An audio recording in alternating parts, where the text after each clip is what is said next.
It is possible to overcome the energy crisis in South Africa and build a sustainable energy future.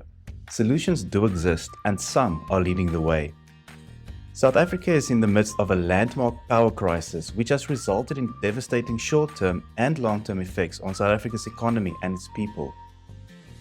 With increased load shedding and the rising and crippling cost of electricity, municipalities play an integral role in helping to resolve the energy crisis by providing alternative, innovative solutions to allow the South African electricity supply industry and their economies to regain lost ground and hopefully put the country on a path to accelerated economic growth. In this Future Cities Africa episode, we first look at how Msunduzi Municipality is dealing with the energy crisis, whereafter we take a broad look at the transformation of the electricity supply industry in South Africa. My guests today are Sinkol Sibia, representing Msunduzi Municipality, and James Beattie, Chief Executive Officer at Enpower Trading. Sinkol, welcome. It's lovely to speak to you. Could you explain the current policy and regulatory framework for electricity wheeling in your municipality? Yeah, no, currently we don't have a policy in place. However, we are currently busy trying to develop one because there's a very huge demand from our customers when it comes to wheeling, and the policy is one of those things that are hindering us to assist our customers with the issue of wheeling. What factors have influenced the development of regulations or guidelines? Yeah, no, the factors that are currently influencing development of the policy. Number one is the issue of tariffs. We need to develop those tariffs. We need to have a guideline in terms of how are they going to be utilized, and also the conditions in terms of uh, how wheeling is going to be done within our network, because there are different forms of wheeling that has to be catered. The use of system charges is one of those aspects that we need to look at when it comes to the wheeling framework.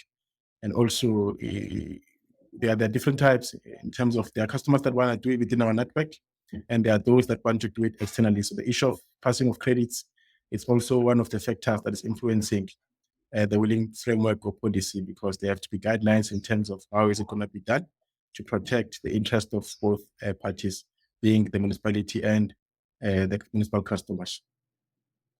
What is the approach for the guidelines to be constantly aligned to the changing energy trends and customers' needs? The approach at the current moment is for us as a municipality, because we are a category B municipality, we don't have enough resources. So we are working with the stakeholders that are offering help. Those stakeholders, to name a few, there is Salga, who is now and again willing to assist us to develop the framework and the policy. There is Sustainable Energy Africa. They are one of those that are helping us. We are also engaging NERSA. However, they're indicating that they don't have guidelines at the moment. We're also working with the fellow municipalities. The likes of George Municipality is one of those that have been upcoming in terms of assisting us to develop our wheeling policy and framework. And also Egurele Municipality, they've also been assisting together with ESCOM. We also engage MISA on this aspect, and also they're helping us to develop the wheeling policy and framework. Sinkol, what is the municipality's vision to achieve green, affordable, secure energy? Msunduzi municipality is one of those municipalities in the country that believes in green energy. We envision ourselves being a municipality that's supplied by a big portion of renewable energy, if possible, even 100% renewable. But we know it's going to take time for us to get there. But we do believe in renewable energy being a combination, not only solar, but wind is also considered, hydro is also considered. KZN, we do have a huge amount in terms of flows and the dams. So we believe in renewable energy. We're also trying to achieve the issue of tariff spikes.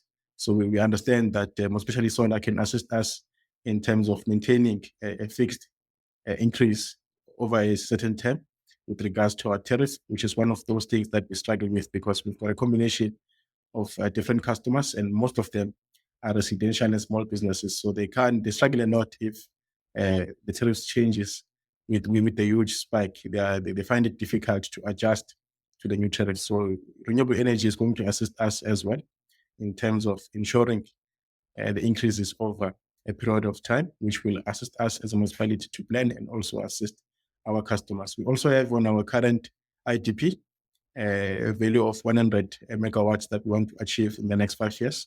And this is a start for us because at the moment, we are still trying to find our feet in the renewable energy world. So we do believe in renewable energy and also envision ourselves as Msunduzi Municipality being running on clean renewable energy. What benefits have the municipality identified through wheeling for the municipality? And what benefits has the municipality identified through wheeling for the customer? Okay, for the municipality, there are a number of benefits. One of them is with the knowledge that we have received through trainings and also reading about wheeling, we now know that there won't be any reduction in terms of the sales volume from our customers. So it's a benefit to us because we won't be losing any revenue due to wheeling or use of renewable energy. And also in cases whereby the PV plants are going to be planted within our network, or it can be also wind farms, depending on the form of a primary source of renewable energy. That's going to beautify our city and also create jobs for our community. So that's one of those benefits that we have. We have also spotted a benefit in terms of our consumption on the ESCOM side. Should wheeling be done internally, reducing, which will reduce our bill in terms of how much we pay ESCOM for energy. And that's one of those benefits that we have identified. And in terms of the benefit to our customers, we have big customers in the city. They're exporting their products worldwide, and there are huge demands from customer support in terms of their products being green. So us allowing them and also working with them to ensure that wheeling happens will assist them to stay in the market and also be competitive in terms of where they export their product, and also manage to keep their customers as we also manage to sustain them as a municipality.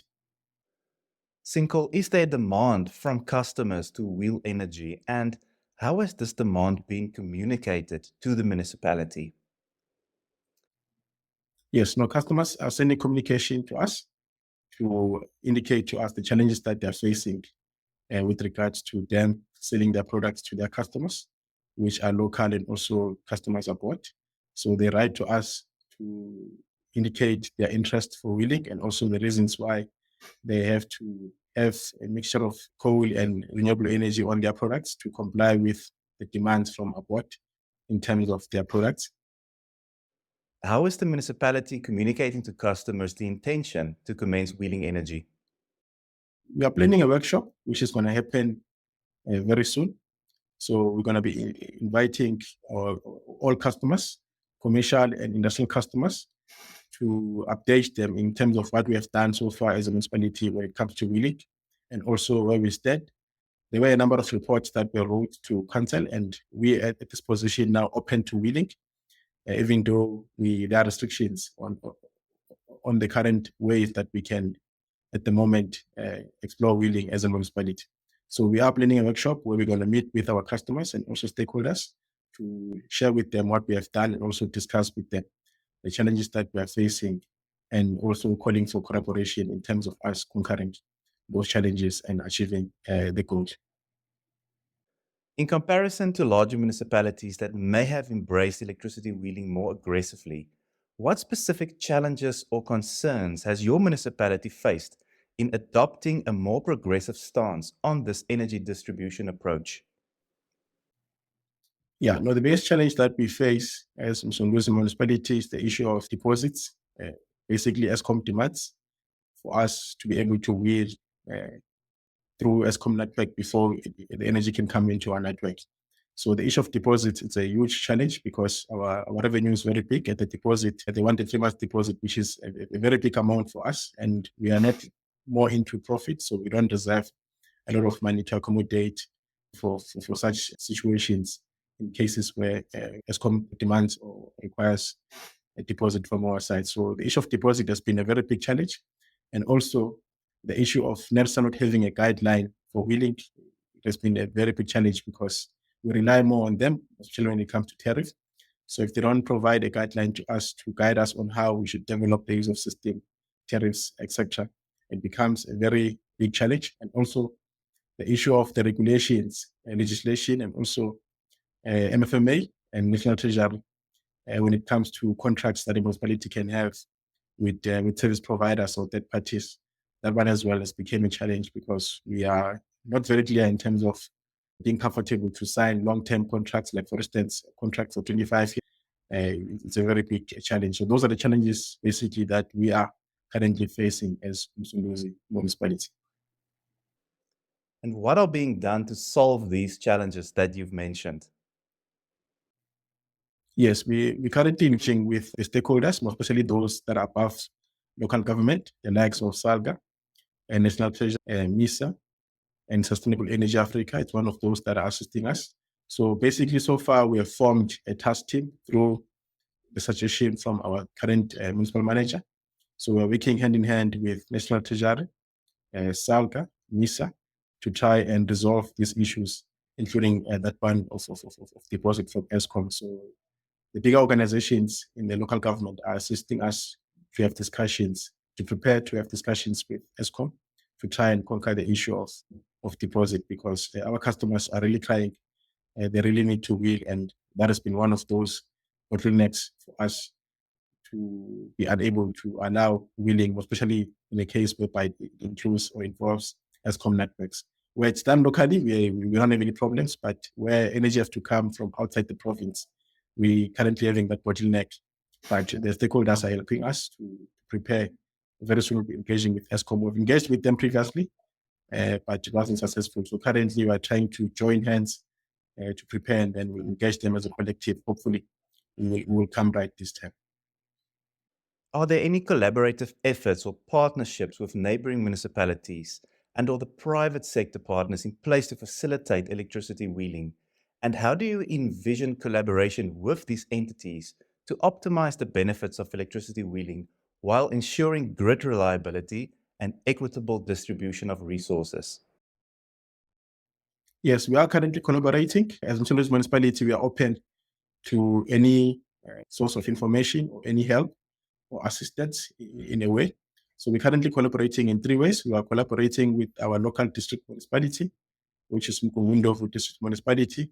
So we had a number of sessions with them. In some of those, businesses were invited, and they were there to participate so that we can also hear from them the challenges that they're facing and the agency in terms of wheeling.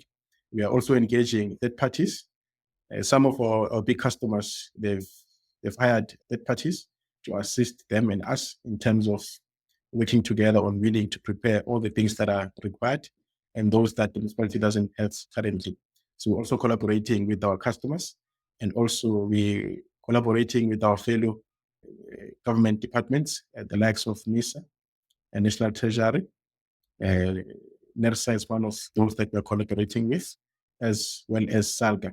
And now and again, Sustainable Energy does come and assist as they are partnering with SALGA when it comes to the issue of renewable energy. So whenever SALGA is present, now and again, they are also present. So we're also collaborating with them. So we're collaborating in those three ways that I've outlined. Sinkel, thank you. James, lovely to have you back on the show. Why is it important for a municipality to future-proof its energy model? And how does Enpower Trading play a role in assisting municipalities with this? Thank you very much, Dan, and thanks for having me on the podcast again. I think very good question. As usual, it's paramount for the municipalities, as you say, to be thinking around future-proofing in this market, given how much change has already happened and how much is coming. And one of the specific examples we like to refer to is just the at the moment lack of access for customers inside the municipalities to access cleaner, more affordable energy solutions as the market design currently stands. So we've spoken about this in some of our previous episodes as well, that customer is king. The customer inside the municipality is getting more options as the regulatory environment is changing. There are also other pressures on customers to decarbonize, given kind of carbon border adjustment mechanism exposures to foreign markets. Some of these customers and municipalities are exporting to those markets and have to focus on those types of concerns for their business. So, and then you've obviously also got just various green-minded or cleaner-minded energy players inside municipalities, generally speaking. So with more choice and more concern around decarbonizing and wanting to have access to a cleaner, more affordable solution, you've got pressures building on the municipalities themselves in terms of how can they cater for delivering that product to customers. And so, with that in mind, it feeds back into future proofing and the idea of future proofing. We believe, as mentioned, in other episodes as well, that the wheeling product is very much a part of the future proofing that these municipalities need to make available for customers to stay on their networks. Obviously, over and above other solutions that are already being looked at, such as rooftop solar installations and the behind the meter type setups. So we think that, as mentioned, the traded wheeled product is very much part of that whole holistic solution to future proof a municipality and ensure that there is a mitigation of off-grid flight. Customers remain whole and happy to stay on the network. Thanks. James, how does a municipality fast track this future proofing of its energy model? What challenges are in the way and how can these be addressed? It's a very good question. Obviously, there are myriad challenges to think about.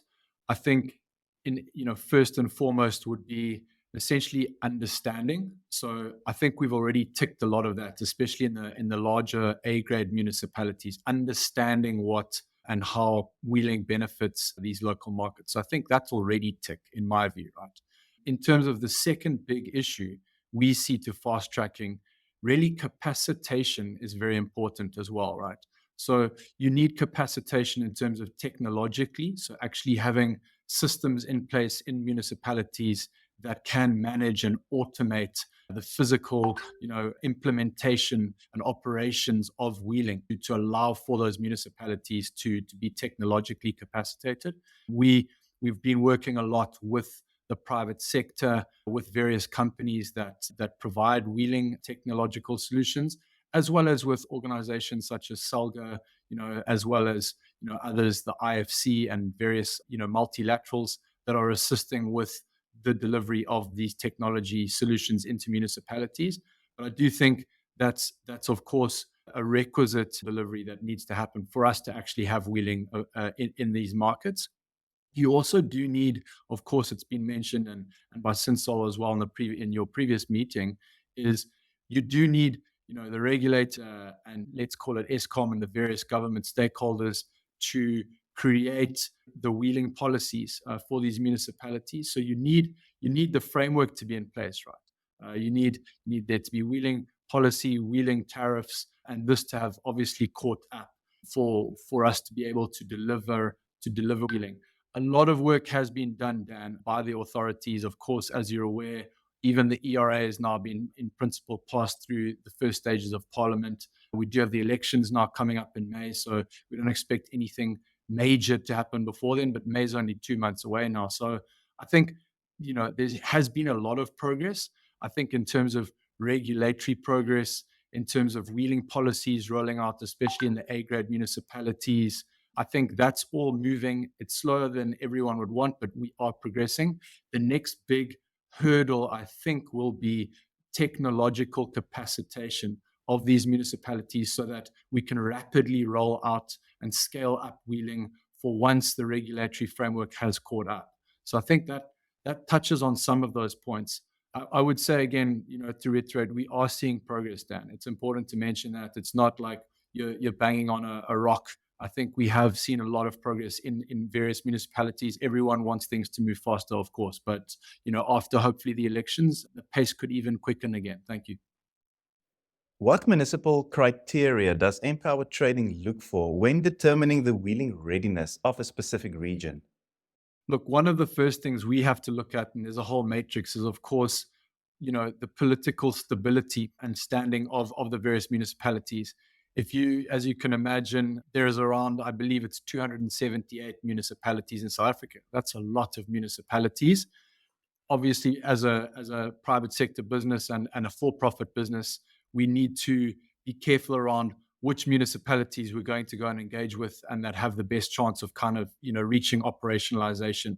And so as a result of that, one of the first things, of course, is just the stability of that municipality, political stability, as well as, I would say, of course, another factor is their balance sheet and bankability standing, as also deemed important by the authorities, including Eskom. As you know, Dan, there's been this kind of endless, it is a bit of a back and forth optimization, but in order for wheeling to be delivered, various municipalities, as Sinsel also mentioned in his interview with you, need to have a level of bankability, which remains a challenge. But of course, as us looking to deliver wheeling, we need to have an understanding on which municipalities are bankable enough to meet the current requirements or the projected requirements. We think it is going to relax through time. Treasury is involved. We're trying to advise Treasury as well and other stakeholders, because our ultimate goal is for wheeling to be opened up in all of the markets and for it to be a fair marketplace. But those are two important things. So political stability, bankability. The other important one, which I think talks to what I was discussing earlier, is also technological capacitation. So it's a fantastic result for us to achieve a use of system agreement or to have be able to wheel on paper. But once you have that agreement in place, as I was discussing previously, we need to be able to physically operate and distribute electricity in a network. And so the next big hurdle and step is, of course, therefore, technological capacitation. So sometimes those two, those various elements are being delivered in parallel to each other. Sometimes they're in series. We are working with various municipalities in terms of all of those different elements. But yeah, those are major considerations for us when moving into a municipality in terms of delivering the wheeling product. James, what benefits does electricity trading bring to the South African marketplace? And why is Enpower Trading so well positioned to enable this? What are some of your competitive advantages? Yeah, as we've discussed in previous episodes with you, and I think is becoming more well known now in the market at large, the wheeling and trading product, I think, has been established now and well understood, even by commercial lenders in South Africa. There's been big articles in the press from the likes of Nedbank and others that it clearly does deliver a value proposition. Some of those value propositions in the earlier stage of the market are services such as aggregation of energy from a number of different generators, typically green generators. So, producing solar generation, wind generation, in the future, some hydro from East Africa, geothermal, that type of blend of cleaner, more affordable energy. The traded product in the first instance is aggregating and blending all of that energy together and delivering that to other parts of the country, including inside municipalities like Msunduzi, we hope, as well as others, to customers downstream. So, it's cleaner and it's greener and can be delivered as a product of green and blended basket of energy to customers. So I think that's, part one of probably what we would have to say is the part one of physical trading of electricity in SA. As the market evolves through time, I think you get other benefits from trading that will become possible. So services such as providing hedging services for producers and consumers, so locking in pricing of the commodity of power, whether on a longer term basis or even on a monthly basis, you can provide hedging services. That's an old and very well-known service that trading does avail to a marketplace. Folks want to lock in prices, have a level of price certainty over a period of time. Trading provides for that. You will also, I think, as the market evolves, have traditional services such as balancing services. At the moment, of course, the national utility is performing a grid balancing mechanism for the whole market at large. Of course, that's a service that the private marketplace eventually can can avail to the market, right? So ensure that the system remains balanced. And for doing that, obviously traders collect a fee for helping to retain balance on the system. You've got various other value propositions from trading that exist, but I think maybe best to talk about those in future because it's still earlier stage right now. I think another one worth mentioning is just offering shorter term pricing for customers. So that's easy to talk about. So in other words, at the moment, the traditional model is buying power on a 20-year term contract.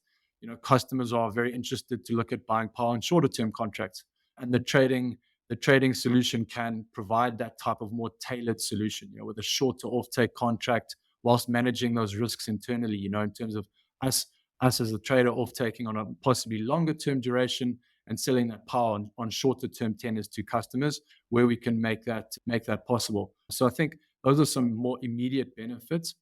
I think you spoke about Enpower trading, what's our differentiator or one major differentiator we see of ourselves compared to competitors. We do believe that we are born out of, I guess I'd say there's two major ones.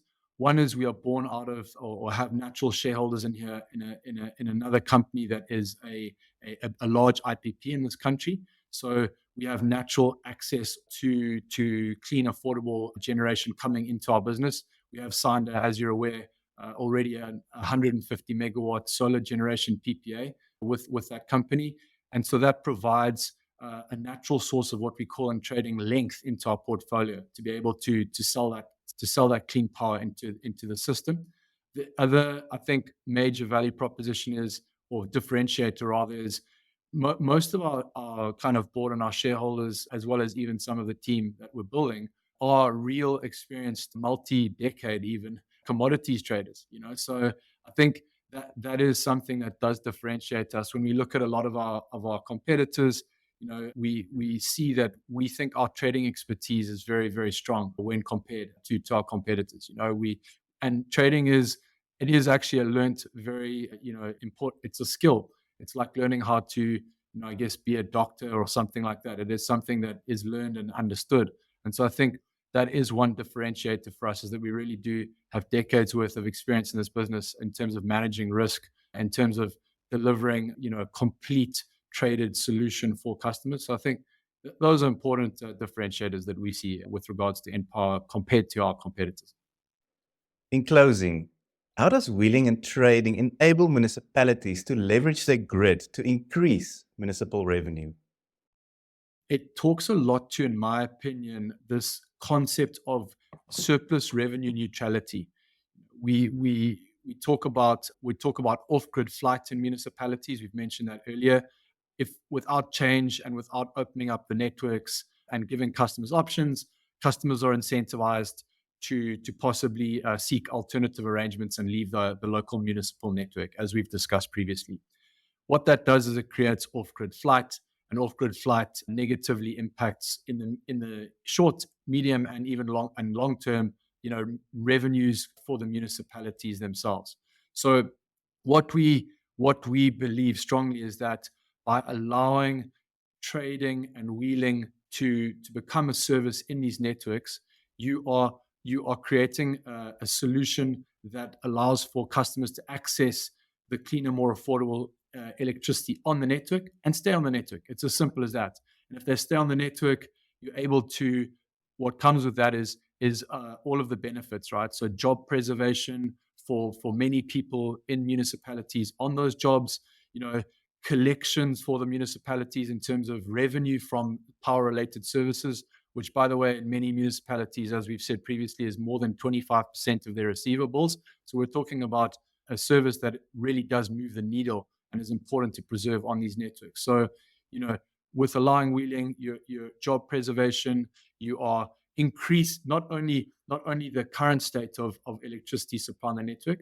We believe that you'll actually see a potential increase in electricity supply on the network, right? So not only preserving the status quo, but an incremental uplift on top of that in terms of revenue generated, in terms of increasing what we call the throughput or the level of supply on that network, right? The more the electrons that are flowing on that network, because customers are happy, the more the municipalities will receive revenues, the more jobs it will create, the more sustainability there is. It also will allow for, budget for municipalities to focus on, traditional infrastructure services like grid reinforcement. We've spoken about this before, specialization. So you allow, the private sector wheelers and traders, specialists in their field to operate on the grid, whilst allowing the municipalities to redirect or direct revenues towards grid strengthening, reinforcement, job creation, all those types of services and delivery for economic development in those networks. So, that remains our view. And I know there's a lot of debate in the market about it. We just think that this is a fantastic natural sort of private-public partnership opportunity where you let the private sector come in and facilitate kind of a win-win solution across the stakeholders with availing of wheeling in the network. Thank you. A big thank you to Sinko Sibia and James Beattie for this insightful conversation on Future Cities Africa.